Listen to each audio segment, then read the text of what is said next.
அண்மை செய்தி. இனிமேல் என் கூட்டம் பக்கமே விடாதீர்கள் என ராகுல் காந்தி உத்தரவு போட்டிருப்பார் என்று அண்ணாமலை கூறியிருக்கிறார். தனது கூட்டம் பக்கமே விடாதீர்கள் என்று சொல்லியிருப்பார் என்றும் அண்ணாமலை கூறியிருக்கிறார். தப்பாக மொழிபெயர்த்தால் செல்வ பெருந்தகை எப்படி அழைப்பு வரும் என்றும் அண்ணாமலை தற்பொழுது கூறியுள்ளதை அண்மை செய்தியாக பார்த்து வருகிறோம். கூடுதல் விவரங்களுடன் செய்தியாளர் ராஜேஷ் இணைப்பில் உள்ளார். ராஜேஷ், வணக்கம். இது குறித்த விவரங்கள். அஸ்வினி, வணக்கம்.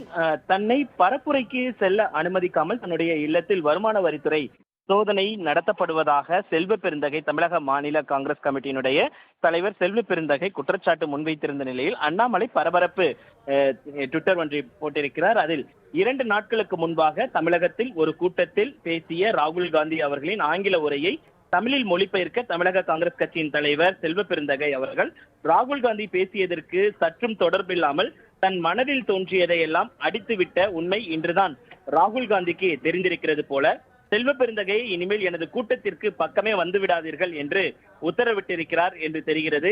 ராகுல் காந்தியின் இன்றைய கூட்டத்திற்கு தனக்கு அழைப்புவில்லை என்ற உண்மை வெளிவந்தால் இன்னும் அசிங்கமாகிவிடும் என்ற பதட்டத்தில் செல்வ பெருந்தகை இன்று காலை தனது வீட்டில் வருமான வரித்துறை சோதனை நடப்பதாகவும் தன்னை வீட்டிற்குள்ளேயே சிறைப்பிடித்து வைத்திருப்பதாகவும் ஒரு நாடகம் ஆடினார். இதனை அடுத்து வழக்கம் போல சினிமா வசனங்கள் பேசிய முதலமைச்சர் ஸ்டாலின் அவர்களும் பொங்கல் வைக்க தற்போது சோதனை நடந்ததாக திரு செல்வ பெருந்தகை கூறியது முழு பொய் என்று வருமான வரித்துறை தெளிவுபடுத்தியிருக்கிறது. மேலும் தன்னை வீட்டுக்குள்ளே முடக்கி வைத்ததாக கூறிய செல்வ பெருந்தகை வெளியே வந்து பத்திரிகையாளர் சந்திப்பு நடத்துவதிலிருந்து அவர் கூறியது பொய் என்பது உறுதியாகி இருக்கிறது. பள்ளி செல்லும் குழந்தைகள் போல ஒரு சாக்கு சொல்லி மாட்டிக்கொண்டுள்ளார் செல்வ பெருந்தகை. அவரது நகைச்சுவையை நம்பி தமிழக முதலமைச்சர் அவர்களும் பொங்கல் வைத்திருப்பதுதான் உச்சக்கட்ட நகைச்சுவை.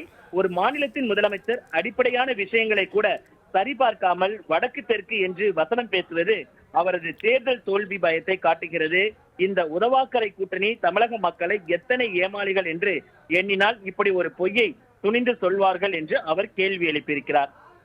விவரங்களுக்கு நன்றி ராஜேஷ்.